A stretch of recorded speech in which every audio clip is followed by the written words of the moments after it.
दोस्तों जावेद अख्तर साहब कहते हैं कि अगर आप किसी भी स्कूल के किसी भी 8-9 साल तक के बच्चे को अगर एक सीनरी बनाने के लिए बोलेंगे तो वो एक पहाड़, एक नदी, एक घर, कुछ पेड़ और कुछ उड़ती हुई चिड़िया की तस्वीर बनाएगा। हिंदुस्तान के किसी भी शहर में चले जाइए और एक 8-9 साल के बच्चे या बच्ची से स्कूल में जाके कहिए बेटा ये पेपर है, ये पेंसिल, एक सीनरी बना।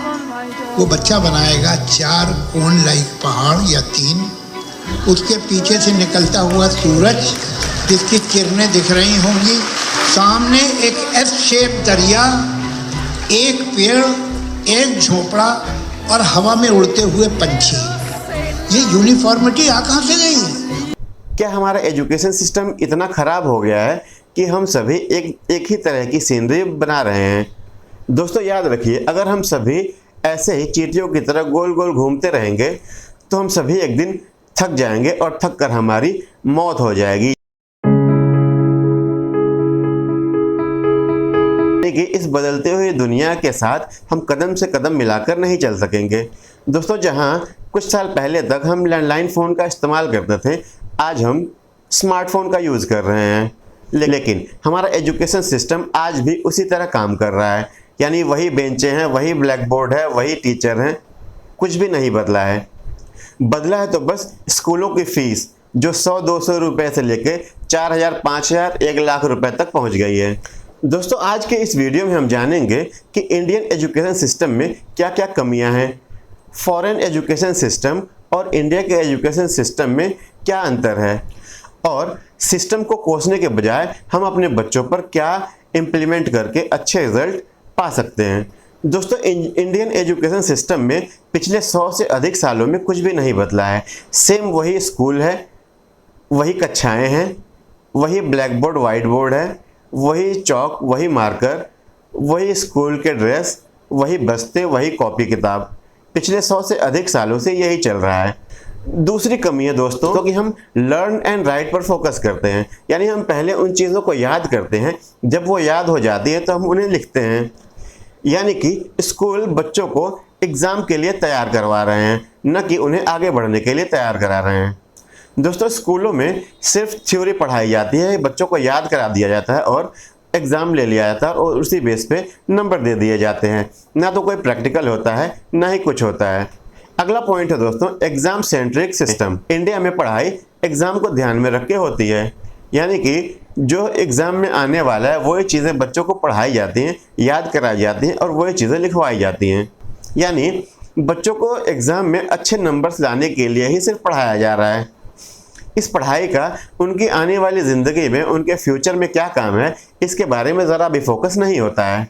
Teachers training and quality issue. जी हाँ दोस्तों, आजकल मोस्टली इंडियन टीचर्स जो है आउटडेटेड हो चुके हैं। उन्हें मॉडर्न एजुकेशन के बारे में बिल्कुल कुछ भी पता नहीं है। टीचर्स खुद ही अपडेटेड नहीं रहते तो वो बच्चों को क्या ही अपडेट करेंगे। दोस्तों टीचर्स को खुद भी ट्रेन रहने की ज़रूरत है और बच्चों को मॉडर्न एजुकेशन के हिसाब से ट्रेंड करने की ज़रूरत है। अगला पॉइंट है दोस्तों अनइक्वल एजुकेशन सिस्टम। शहरों की पढ़ाई का लेवल अलग है, गाँव की पढ़ाई का लेवल अलग है। गांव में भी बहुत से टैलेंटेड बच्चे हैं जिन्हें प्रॉपर शिक्षा, उचित शिक्षा न मिलने के कारण वे शहरों के बच्चों की तुलना में पीछे रह जाते हैं। दोस्तों शहरों में हाई लेवल की टीचिंग होती है और गांव में वही पुराने ज़माने के बेंचेस, पुराने टीचर, वही क ख ग घ वही सिखाया जा रहा है। दोस्तों अगर गाँव के बच्चों को भी अच्छी शिक्षा मिलेगी तो वो अपने गाँव में ही अच्छा रोज़गार कर सकेंगे और उन्हें बाहर जाने की ज़रूरत नहीं पड़ेगी। दोस्तों अगर आप शहर के बच्चे से बात करेंगे और अगर एक गांव के बच्चे से बात करेंगे तो उनमें बहुत ज़्यादा अंतर मिलता है। यही अनइक्वल एजुकेशन सिस्टम कहलाता है। दूसरी ओर अमीरों की शिक्षा अलग है, गरीबों की शिक्षा अलग है। अगला पॉइंट है दोस्तों आउटडेटेड सिलेबस। शहरों के जो सिलेबस हैं और गाँव के जो सिलेबस हैं उनमें बहुत ज़्यादा अंतर देखने को मिलता है और शहरों में भी 2-4 जो गिने हुए चुने स्कूल हैं उनके जो सिलेबस है वही अपडेटेड होते हैं और अदर स्कूलों में दशकों तक सिलेबस में कोई भी अंतर नहीं आता है। दोस्तों अगर सिलेबस ही अपडेट नहीं होगा तो दुनिया किस रफ्तार से दौड़ रही है बच्चों को कैसे पता लगेगा और बच्चे आने वाली जनरेशन में कैसे उनके साथ कदम से कदम मिलाकर चल सकेंगे। इसलिए सिलेबस को अपडेट करते रहने की ज़रूरत है। अगला पॉइंट है दोस्तों स्किल बेस्ड एजुकेशन की कमी। दोस्तों टेक्नोलॉजी के नाम पर इंडिया में मैकेनिकल, सिविल, IT, CS सिर्फ यही दोस्तों, आज के समय में दुनिया को ज़रूरत है कि छोटे बच्चों को ही कोडिंग स्टार्ट कर दिया जाए। बच्चे जैसे ही क्लास 5-6 में पहुंचते हैं, उन्हें कोडिंग वगैरह की बेसिक नॉलेज उन्हें वहीं से दी जानी चाहिए, ताकि उनका बेस मजबूत रहे और आगे कोडिंग, एंटरप्रेन्योरशिप, इन सब में भी बच्चे अच्छा कर सकें। दोस्तों, वैश्विक जंग को देखते हुए इंडिया में भी रोबोटिक्स और ड्रोन आदि चीज़ों पर फोकस करने की आवश्यकता है। कंपटीशन और मेंटल प्रेशर। जी हाँ दोस्तों, इंडिया में बढ़ते हुए कंपटीशन को देखते हुए बच्चों पर बहुत ज़्यादा मेंटल प्रेशर है। इस मेंटल प्रेशर को भी ध्यान में रखना चाहिए। मेंटल प्रेशर को रिलीज़ करने के लिए स्कूलों में ऐसे टीचर्स होने चाहिए जो बच्चों से उनके प्रॉब्लम्स पूछ सकें, उनके साथ चीज़ें डिस्कस कर सकें, शेयर कर सकें। करियर गाइडेंस की कमी। आज के समय में आवश्यकता है कि हर स्कूलों में करियर काउंसलर रखा जाए और समय समय पर बच्चों और पेरेंट्स को करियर से रिलेटेड गाइडेंस दी जानी चाहिए।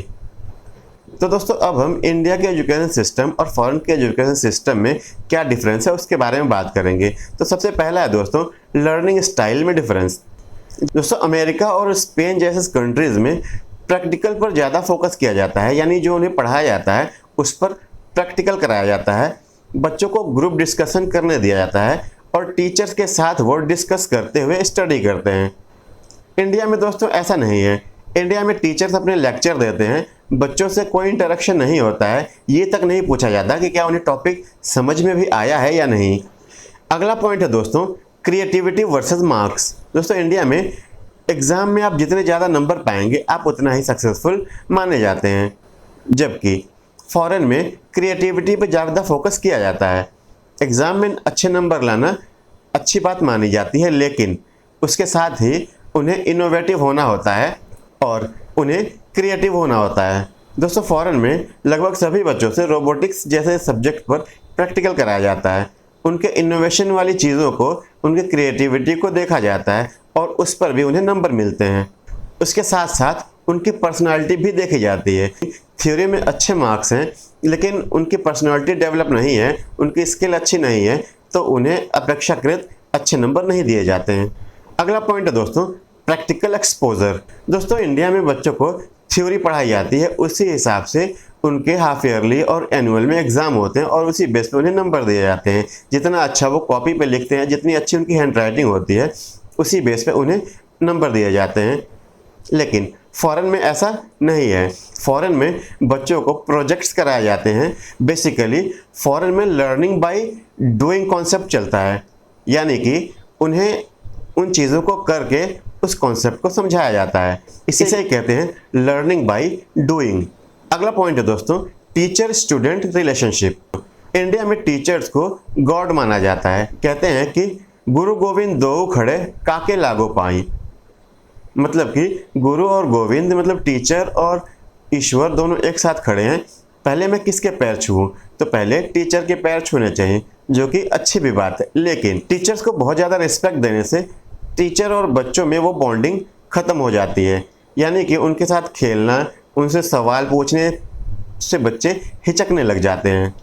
इंडिया में टीचर्स और स्टूडेंट्स के बीच में बॉन्ड को थोड़ा सा नॉर्मल रखने की ज़रूरत है, जबकि फॉरेन में ऐसा नहीं है। फॉरेन में बच्चे टीचर्स के साथ फ्रैंक होते हैं, वो उनसे कुछ भी सवाल पूछ सकते हैं, अपनी पढ़ाई से रिलेटेड कुछ भी सवाल बेझिझक पूछ सकते हैं। उन बच्चों में झिझक नहीं होती है। लेकिन इंडिया में बच्चे सवाल पूछने से पहले बहुत ज़्यादा झिझकते हैं, बहुत ही ज़रूरी सवाल होता है तो ही वो पूछ पाते हैं। अगला पॉइंट है दोस्तों, सिलेबस। जी हाँ दोस्तों, इंडिया में जो सिलेबस होते हैं वो आउटडेटेड होते हैं। दशकों तक उनमें कोई भी चेंज नहीं होता है और एक ही टॉपिक दसियों साल तक बच्चों को पढ़ाए जाते हैं, जबकि फॉरेन में ऐसा नहीं है। फॉरेन में हर साल बदलते हुए ट्रेंड, बदलते हुए ज़माने को देखते हुए उनके सिलेबस को अपडेट किया जाता है। Pressure level. इंडिया में पढ़ाई का प्रेशर ज़्यादा है। बच्चों को पढ़ने के लिए फोर्स किया जाता है, उनका मन लगे या ना लगे। लेकिन फॉरेन में ऐसा नहीं है। फॉरेन में जो बच्चों की पढ़ाई होती है वो उनके इंटरेस्ट के हिसाब से होती है। अगर बच्चों का इंटरेस्ट म्यूज़िक में है तो वो म्यूज़िक से रिलेटेड पढ़ाई करते हैं। अगर बच्चों का इंटरेस्ट इंजीनियरिंग में हो तो इंजीनियरिंग से रिलेटेड पढ़ाई करते हैं। इसकी वजह से बच्चों को पढ़ाई में मन लगता है और उन पर अनावश्यक प्रेशर नहीं क्रिएट होता है, की वजह से वो स्ट्रेस में कम रहते हैं। अगला पॉइंट है दोस्तों, स्किल डेवलपमेंट।